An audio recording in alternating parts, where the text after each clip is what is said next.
With Real Madrid beating Betis, Barcelona needs to kickstart Ronald Koeman's debut with confidence. Let's get to it.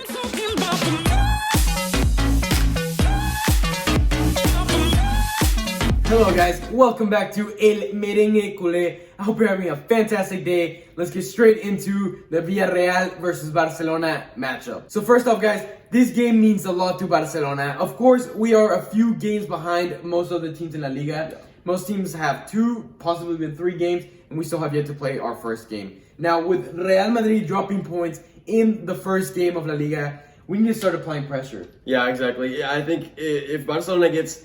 A lot of Madridistas have the hope, coming from my perspective, I think a lot of Madridistas have the hope that Villarreal is going to be able to take some points from you guys. So if we see Barcelona have a really strong performance from the get-go, the first game of La Liga, get those 3 points, especially against a rival like Villarreal, I think it's going to put pressure on us. So I think that highlights the importance for y'all to really come out into this game as strong as possible. Alright guys, so of course we play at home at El Camp Nou. Let's go over this Villarreal team. Okay. First of all, I'd like to repeat again, they're a very attacking team. The partnership between Gerard Moreno and Paco Alcacer, ex-Barcelona player, has been deadly. That's pretty much the main 2 players who have been scoring. They've scored 100% of their goals this season. Yeah, 3. So 2 games. So let's go over also like the past La Liga games. They've played 2. The first one against Huesca, they actually tied at 1-1. And then against Eibar was actually a 2-1 victory for Villarreal. Which in my opinion is not the strongest of starts for Villarreal according to the team, the players that they have. Like I said, they brought in a lot of players during the transfer window, such as Koeman from Valencia, Parejo also from Valencia, Kubo from Real Madrid. Yeah. So they racked up a lot. There's a few other players that I'm forgetting right now that they brought in. But they basically brought in a lot of people. And so that's why they have so much hype going into this La Liga. And so seeing that they tied the first game against Huesca, a newly promoted team, and barely beat Eibar, who's not a really one of the powerhouses of La Liga. It's a bit interesting to see that, it wasn't the biggest of destructions, but... However, in the preseason, they actually beat Real Sociedad 2-0. Which is really, massive. Real Madrid tied to them. Yeah, last week. I mean, I will say that, preseason, I think they're bad games to really measure, how good a team is because of the fact that so many subs occur. But still, it's still a quality team. They're so well-rounded with Asenjo and goal. Raúl Albiol, who actually, in fact, he broke his nose in the Eibar game. So I don't think he'll play. He could play. I don't think so. I think Funes Mori will actually replace him in the back line. Okay. In terms of how they play, Villarreal, guys, as we've talked about many times before, and other times our teams have played against Villarreal. They are a very offensive team. They love their fast counterattacks. Yeah. They usually like to sit. I don't want to say they like to sit back. They actually, as a matter of fact, love to press high. And right when they win the ball, they have, like I said, so much quality in their players that they can quickly work the ball around and just shove it down the team's throat. So I think it'll be key to see how Barcelona can work and counteract their high pressure. Last season, when Barcelona played Villarreal, I actually thought that it was going to be a very tough game for Barcelona. And it ended up being one of our easiest ones. Yeah, a walk in the park for Barca. And that was partly due to the fact that Villarreal had a lot to play for the next game. They were very close to making it into the Europa League, and the moment that Barcelona went up on them, they kind of let the foot off the pedal and just kind of saw that game out. Even though they were losing, they never really tried to fight back. But this is the start of La Liga, and it's a whole completely different story. Villarreal will not be giving up. You're fighting for every possible point. And I think they smell blood in Barca too. Yeah.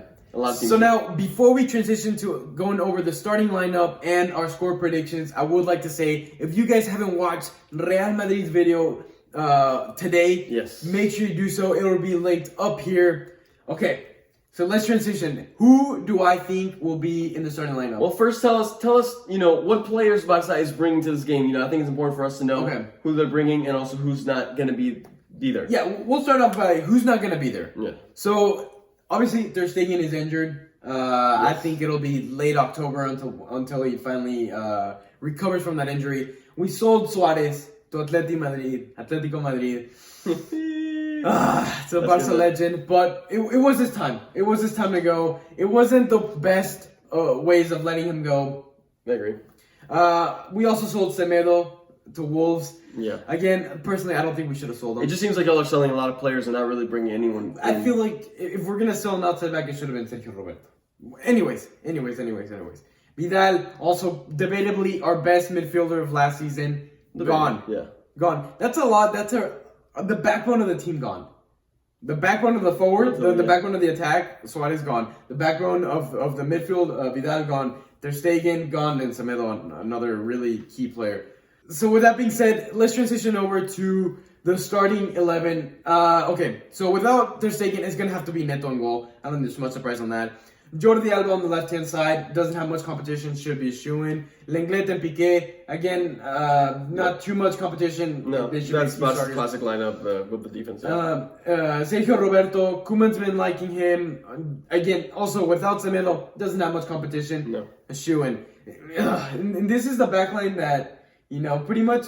That's what y'all have to roll with the whole season. Y'all have Araujo to come in at the center back every now and then. There's Junior Firpo that could play on the left back, but technically Araujo's on Barca B. He's not even on Barca A. Yeah. So that whole defense, any injuries, it's scary. And that's where we need. The transfer window ends October the 5th. That's what we need to fix. Anyways, we'll continue. Mm-hmm. De Jong starting on the left side of the two defensive mids next to Busquets. I think they should be a shoo-in. However, I do expect Pjanic to get subbed in somewhere around the second half. I don't think he'll start. He has been practicing with the team, but I think he'll like to keep that consistency of Busquets and then slowly start introducing Pjanic. Again, Pjanic has not played a game with Barcelona yet. Now we move on to the attack slash midfield. So on the left-hand side, Ansu Fati. Okay. He hasn't played a game for Barca yet. No, he picked up an injury, but he's back. Okay. So he's been practicing. I think he'll start there. I think Koeman wants to keep building that confidence on him. Okay.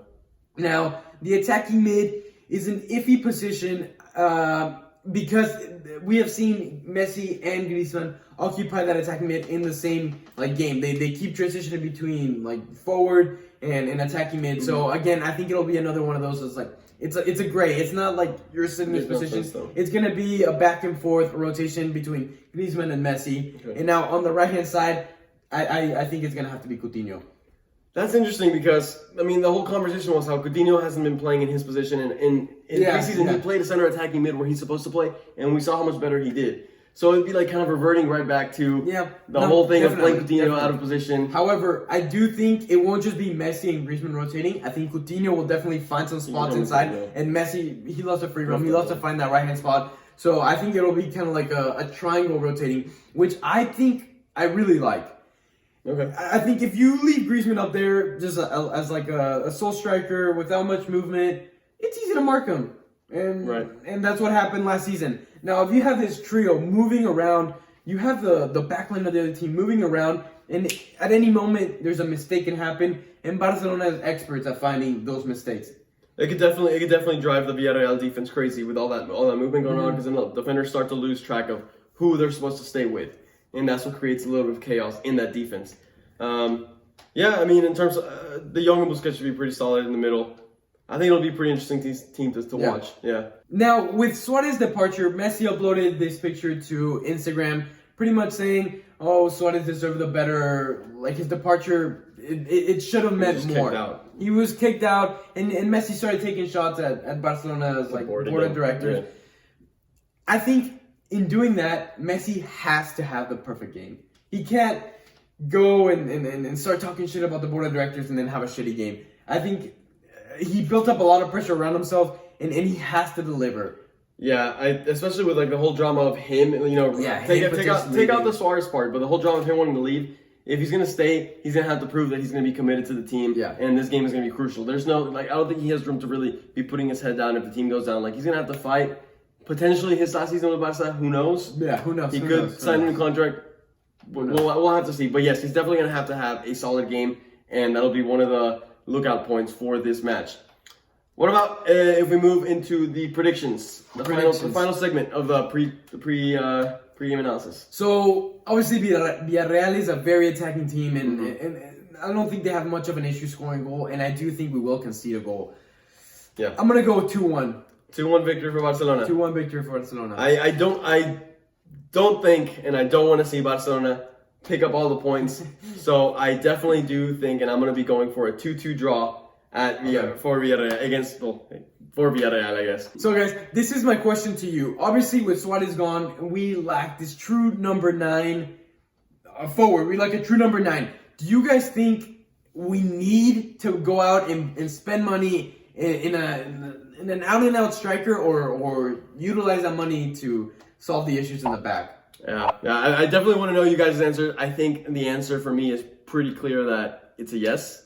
However, I feel like Barcelona is not looking at the right strikers. They're talking about Depay. I don't know how I feel about all that. I don't think we need a striker. Okay, well that's interesting. How do you want to just rely on Griezmann up there? We have Griezmann, Messi, but Messi's Coutinho. But those are not strikers. So I definitely think that Barca should bring in an actual striker. Now, whether Depay is the option, in my opinion, I don't know about that. As always, guys, let us know your score predictions down below. If you get it right, you get a shout out in the post-game analysis. Yep. If you enjoyed this video, please hit a big thumbs up.